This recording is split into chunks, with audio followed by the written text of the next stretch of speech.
नमस्ते दोस्तों, एस्ट्रोभूषण चैनल में आपका स्वागत है। हम केतु के ट्रांजिट की बात कर रहे हैं। केतु कन्या में आ रहे हैं और अभी तक हम मेष और वृषभ की बात कर चुके हैं। आज हम बात करेंगे मिथुन लग्न और राशि के लिए ये केतु के क्या परिणाम होने वाले हैं। राहु के लिए हम पूरी वीडियो बना चुके, एक सीरीज़ बना चुके हैं। अब केतु के लिए बात करेंगे। मिथुन खास करके आपको लग्न को ज़्यादा इम्पोर्टेंस देना है, राशि को कम देना है। मिथुन लग्न के लिए मिथुन के जो स्वामी है वो बुध है और 4th हाउस जहाँ पे कन्या में जो केतु आ रहे हैं उस भाव के भी स्वामी या उस राशि के भी स्वामी जो है वो भी बुध है। बुध एक न्यूट्रल प्लैनेट है, सबसे छोटा प्लैनेट, एक बालक उसे कहा गया है। आप समझ सकते हैं बालक क्या रहता है, छोटा बच्चा, उसके ऊपर आप जैसे संस्कार करोगे वो वैसा ही होता है। आप उसे प्यार से समझाओगे तो उसका भी आगे चल के किसी को समझाने का तरीका प्यार वाला रहेगा। आप डांट के समझाओगे तो उसका भी आगे किसी को समझाने का तरीका वैसा बनेगा। तो केतु जो है वो एक न्यूट्रल प्लैनेट के घर में आ रहे हैं और केतु क्या है, वो इल्यूजन है। तो मिथुन जो राशि या लग्न है इसके लिए केतु के इफेक्ट थोड़े और ज़्यादा गहरे होते, थोड़े और ज़्यादा डीप होते हैं, क्योंकि उनका जो राशि स्वामी उसके खुद के कुछ ज़्यादा डिसीजंस नहीं है।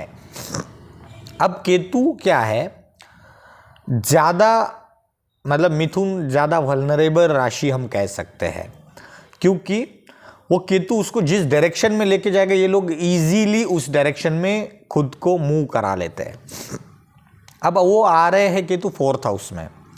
यहाँ पे आपका भूमि, माता, वाहन, सुख, व्हीकल, ये सब चीज़ें हैं, आपकी आत्मा।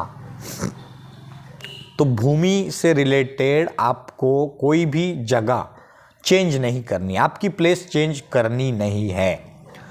केतु आपको वो इंट्यूशन दे सकता है, वो इल्यूजन दे सकता है कि इससे बेटर वहाँ पे है, इससे बेटर घर वो है, इससे बेटर एरिया वो है, लेकिन वहाँ जाने के बाद चीज़ें आपके लिए वैसी नहीं रहेगी।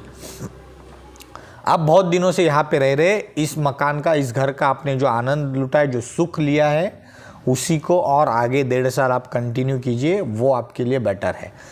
पर्टिकुलरली 1 मई 2024 तक, जब तक गुरु ट्रांजिट नहीं करते, जब गुरु ट्रांजिट करेंगे तो गुरु की दृष्टि जब आएगी 4th हाउस पे, तब आपके लिए नए घर के योग बनेंगे। खास करके अगर आपकी कुंडली में मंगल की स्थिति अगर अच्छी नहीं है तब तो आपको और ज़्यादा संभलना है। अगर मंगल इस भाव में है तब ठीक है। अगर मंगल लग्न में है आपके परमानेंट कुंडली के, तो उसकी भी 4th दृष्टि जो है वो इस हाउस पे होगी, तो भी ये मंगल आपको कोई गलत आपके साथ होने से बचाएंगे। लेकिन मेरी सलाह ये है कि आपको अगर आपकी कुंडली नहीं पता है तो ज़्यादा उसमें डीप में मत जाइए, नई जगह, नया घर, शिफ्टिंग अवॉइड कीजिए। आपका पुराना कोई ज़मीन है उसे बेचिए मत। क्या हो सकता है कि वो ज़मीन आपने 1000 रुपये में बेच दी, आपको वो केतु उस प्रोसेस, उस थॉट में रखेगा कि आपको 500 की ज़मीन आपने 1000 में बेची, बट जैसे ही केतु 1.5 साल बाद हट जाएगा तब आपको रियलाइज़ हो गया यार ये ज़मीन तो 2000 रुपये की थी। तो वो वहाँ पे आपके डिसीजंस केतु गलत करवा सकता है। और अभी आप बहुत डेस्परेट हो सकते हो क्योंकि वहाँ पे राहु की दृष्टि है। राहु अभी 10th हाउस में है, राहु की 7th दृष्टि 4th हाउस पे हो रही है और वो राहु आपको ये सब चीज़ें करने के लिए डेस्परेट करा सकता है। तो अभी आपके लिए रेमेडी यही है कि आपको वो चीज़ें नहीं करनी है। माता के लिए, यहाँ पे माता का स्वास्थ्य के लिए आपको थोड़ा संभलना पड़ेगा। ये माता का, पर्टिकुलरली माता का हार्ट से रिलेटेड कोई बीमारी अगर है, उन्हें कुछ चल रही है या अभी कुछ नहीं है, कुछ भी अगर आपको ऐसा कोई संकेत मिलते हैं तो उसे इग्नोर मत कीजिए। प्रॉपर डॉक्टर का ट्रीटमेंट लीजिए, ओपिनियन लीजिए और उसे आप क्योर कर लीजिए। माता के साथ ये केतु आपके संबंध कुछ हद तक खराब कर सकता है, लेकिन आपको आपकी माता को नहीं छोड़ना है। ये 4th हाउस में आपकी माता आती है, 4th हाउस से आपका सुख आता है। माता के साथ आप जितना रहोगे वो एक रेमेडी है, केतु आपका कुछ बिगाड़ नहीं पाएगा। दूसरा है, आपके सुखों में कमी आ सकती है जस्ट बिकॉज ऑफ आपके रॉन्ग डिसीजंस। जैसे आपको एक घर में शांति है, इससे ज़्यादा शांति लेने के चक्कर में आप शांति ही खो दो, ये स्थिति आ सकती है।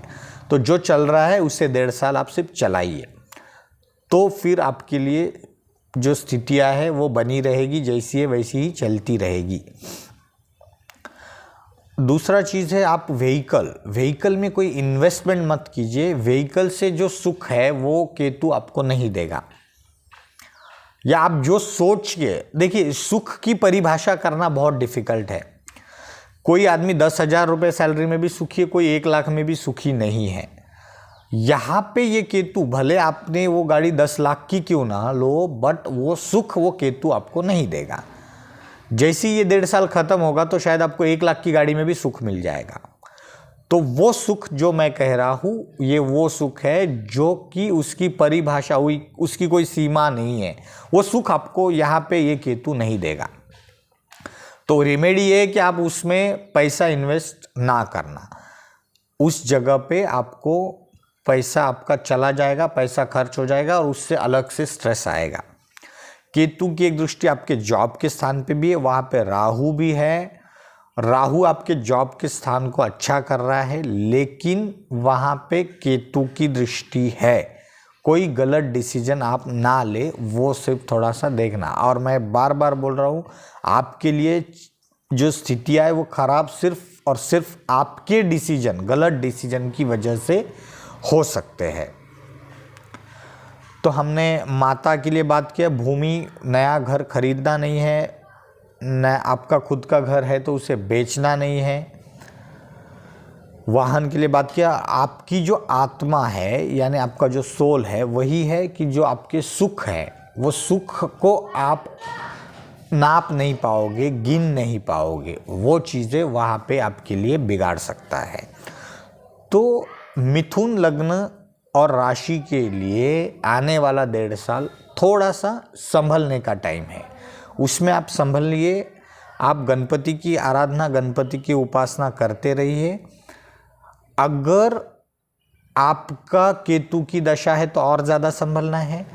उसके ऊपर कहीं भी परमानेंट कुंडली के गुरु की अगर दृष्टि है तो आपके लिए अच्छा टाइम है। मंगल की अगर दृष्टि है तो भी अच्छा टाइम है। अदरवाइज 1 मई के बाद गुरु, जो ट्रांजिट के जो गुरु है, गोचर के जो गुरु है, वो आपके लिए नए घर के योग बनाएंगे। वो फिर आपके लिए अच्छा टाइम रहेगा। यहाँ से जितनी भी निगेटिविटी आ रही है उसमें सब में कमियाँ आएगी। तो मिथुन लग्न और राशि के लिए फ़िलहाल इतना ही। और अगर अभी तक आपने चैनल को सब्सक्राइब नहीं किया तो प्लीज़ सब्सक्राइब कीजिए। Thank you very much.